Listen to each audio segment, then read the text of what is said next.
I will request the Senate President to approve the warrant of arrest. Makukulong lang si Quiboloy sa Senado sa hindi pagdalo sa pagdinig, at hindi para sa mga mabibigat na paratang ng mga biktima laban sa kanya, aniya ni Senator Risa Hontiveros. Kasunod ito ng pagtanggap ng Committee on Women and Children ng sagot ng kampo ni Quiboloy, sa inilabas naman na show cause order. Matatandaan na ipinasapina si Quiboloy, ngunit hindi pa din siya sumipot sa pagdinig ng kanyang mga kaso. Nilinaw din niya na wala sa Senate rules ang pagpapadala ng show cause order, ngunit ginawa niya bilang kortesiya kay Senator Padilla at dahil na rin sa kahilingan ni Zubiri, dagdag pa niya, ang mga ikinatwiran ng kampo ni Quiboloy ay nabanggit na rin ng kanyang abogado sa unang pagdinig pa lamang.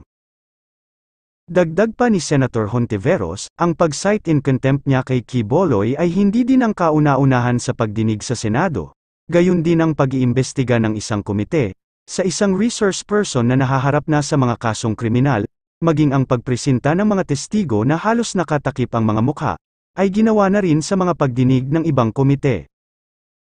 Panuurin po natin ang naging pahayag ni Senator Robin Padilla, hinggil sa kasong kinakaharap ngayon ni Pastor Apollo Quiboloy. Ayoko mag-comment patungkol sa committee ni Ma'am Senator Risa Hontiveros sa mga statements niya. Siyempre kasi siya ang boss dun siya ang chairwoman. Pero siguro bilang member niya, ang hihilingin ko lang, at sinabi ko naman dun sa privilege speech ko, tsaka dun sa letter, na yung due process, bigay natin kay Pastor Quiboloy, isa na dyan yung show cause order. Magpapasalamat naman tayo sa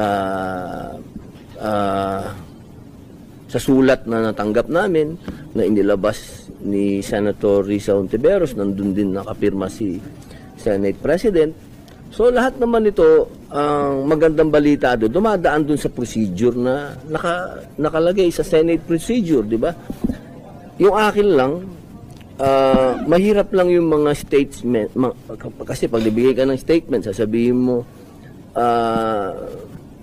itong dahilan na to, nabasa ko yun Pagka sinabing medical, hindi tatanggapin. Kapag sinabing security, meron naman yung mga pwede bang sabihin ng isang magbibigay ng show cause order, parang sinabi mo na hindi ito katanggap-tanggap, parang nawawala yung due process. So sana marinig muna natin. Humihingi tayo, sumulat tayo uli sa chairwoman na sana mapagbigyan tayo na marinig natin kung ano yung sasabihin ng partido ni Pastor Quiboloy. Sana magsagawa pa ng isang hearing para marinig natin. Kasi pagka puro statement yung amin lang, sana gusto namin sa hearing namin madinig para maging official.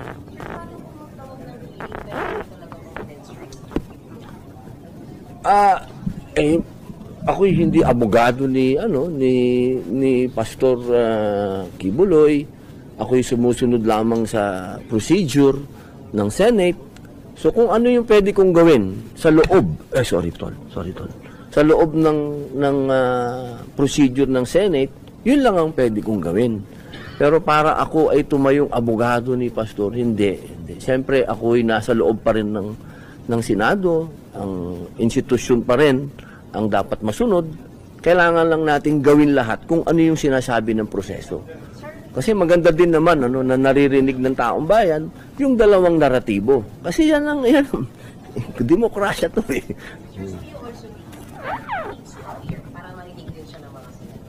Ako, naniniwala ako sa dalawang punto. Una, si Pastor ay napag-iinitan. Pangalawa, meron problema sa security. Kasi ako lang, alam ko na sa komunista lang, meron na siyang security problem. Kasi talaga lumaban sa doon. Para sa akin, kung mapapayagan sana magkaintindihan. Kasi ang nag-uusap ngayon dito, hindi naman ako tsaka si Pastor Ang nag-uusap dito ay ang komite ni Senator Risa at ang legal, silang dalawang nag-uusap, sana magkasundo sila, na yung hinihingi ng narinig ko naman sa ibang senador, narinig ko si Senator Binay, narinig ko si Senator JB, narinig ko si Senator Lapid, sinasabi nila virtual, ibig sabihin, online, gano'n. Siguro, para sa akin, baka pwedeng i-offer yon o silang dalawa na mag-usap. Kasi hindi ko naman nakakausap si Pastor. Hindi ako abogado ni Pastor. Ako isang senador na pinaiiral ko kung ano ang nasa procedure ng rules ng Senate. Sir, bakit po na kasama niyo na pag-iingat? Totoo naman, pambihira. Ikaw naman, boss, may hearing sa House, may hearing sa Senate, may hearing sa DOJ, may hearing sa Amerikano. Pagka hindi ka pa naman pinag-iinitan nun, ewan ko na. Sir, are you not bothered? Kasi parang nababash ka rin sa social media. Dinidepensa niyo daw isang tao na inireklamo ng pang-aabuso ng... Hindi ko po siya, hindi lilinawin ko po, iba po yung depensa. Trabaho po yan ng abogado niya. Hindi ko po ito pong ginagawa ko, ito ay demokrasya. Kailangan nating daanan ito. Para sa akin, itong taong ito, may karapatan siya ng due process. Yun lang naman. Kailangan siyang dumaan. Kung ano yung dinadaanan ng lahat, kailangan niyang daanan din. Hindi naman po pwede na wala pa tayong judgment na sino ang may kasalanan o kung sino ang may ginawa, kung sino ang nagsasabi ng totoo. Lahat tayo may judgment na. Sayang naman ng binabayad sa atin ng taong bayan, kaya tayo nandito, proteksyonan ng demokrasya. Sir, you mentioned pinag-iingat. Before this thing happened, meron na siyang consistency. What can you say about that? Siyempre po, alam naman, Kaso niya sa states, hindi naman, ako din po, hindi ko po alam kung ano yung mga kaso na yan, dahil hindi po ako abogado ni Pastor. Katulad po ng sinabi ko, ako'y nagsasalita, una bilang isang senador, pangalawa, itong taong ito, kasama ko ito, laban sa mga komunista. Kung kahit naman sino, sa palagay ko, nakilala mo yung tao, teka, kilala ko to kasama ko to, na nakipaglaban sa komunista, sa mga alam naman natin, hindi naman kami nagsisinungaling, open naman yung mga ginawa namin, mapapanood naman ninyo. Makikita din nyo yan si SMNI. Magkasama talaga kami. Ngayon sa pagkakataong ito, nawala na si PRRD na lumaban din sa armed struggle. Itong tao ngayon dadaan sa ganito na hindi man lang ako magsasalita. Senador din naman ako. At nandun din naman ako sa loob ng committee na yon. Na dapat siguraduhin ko sa loob ng committee na yon ay umiiral ng due process. Wala akong hinihinging sobra dito. Lahat ito ng sinasabi ko nasa loob ng rules, nasa loob ng konstitusyon, due process. Sir, ito sa issue ng security, reserve officer kayo, pero bang wala kayong tiwala sa security forces natin na bigyan siya ng sapat na security na kahit saan siya magpunta ay magiging secure siya? Hindi naman po siya walang tiwala. Ang sinasabi kasi ng saligang batas, lahat ng Pilipino ay obligado tayong ipagtanggol ang ating bayan. Pag sinabi natin ipagtanggol ang ating bayan, hindi yung literal na sasabihin mo na kailangan mong pumunta doon sa battlefront ngayon. Limbawa, katulad ngayon, tara, punta tayo ng sabihin natin, nagkakagulong ngayon sa koridor. Tara ngayon sa koridor, punta tayo doon. Hindi po ganun. Ang sinasabi ko, kung nasan tayo, katulad ngayon, nandito tayo sa Senado, magkaroon ng anuman, sabihin natin, gera man yan o kalamidad, huwag na tayo magdagdag pa ng problema sa national at sasabihin natin sa national, kaya tulungan nyo naman kami dito. Tutulungan na natin yung mga regular forces. Sasabihin natin sa regular forces, huwag nyo kaming intindihin dito sa Senado. Organisado kami dito, reserve force kami rito, kaya namin to. Ganun lang po ba? Kailangan kasi tulungan tayo sa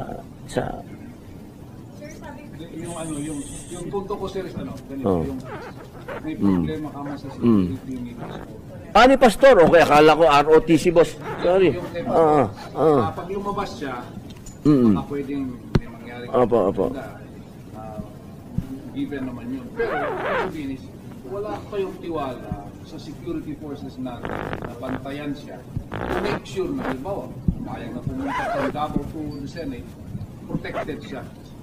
Hindi po ako magsasabi kasi niyan eh. Kasi si Pastor ang nagsasabi. Na siya, sabi niya, ay natatakot siya para sa pansarili niyang proteksyon. Eh, hindi ko naman po pwedeng sabihin ay gagaranti ko yun. Na, hindi, Pastor, okay ka. Ay, hindi ko gagawin yung ano na yun, obligasyon na yun. Kanya to, karapatan niya yun. Bilang, nasa Bill of Rights natin yan, mga kapatid ko. Pwede niyang sabihin yan na hindi ako safe.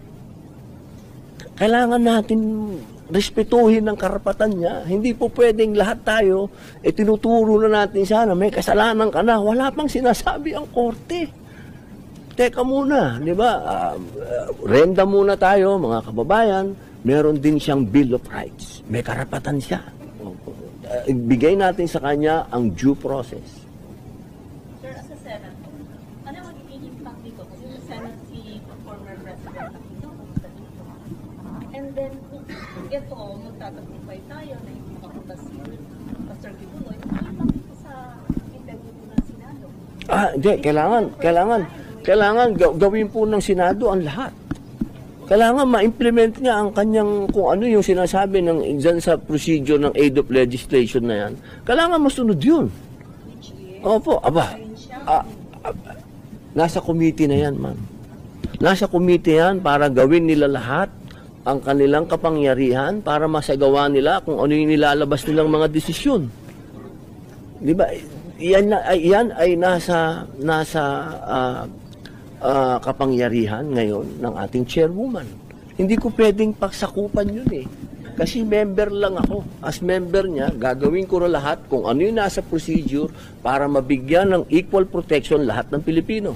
Pero yung pagbibigay ng kung ano yung aabutin nung inaabot ng kaso na to at ma-serve niya yung kung gusto niyang iserve, kanya yun, ma'am. Hindi sa akin yun. Hindi ko pwedeng sapawan yung chairwoman. Kung gusto mo ang mga ganitong kwento, ay huwag kalimutang mag-subscribe, at i-hit mo na din ang notification bell, para lagi kang updated sa aking mga bagong videos.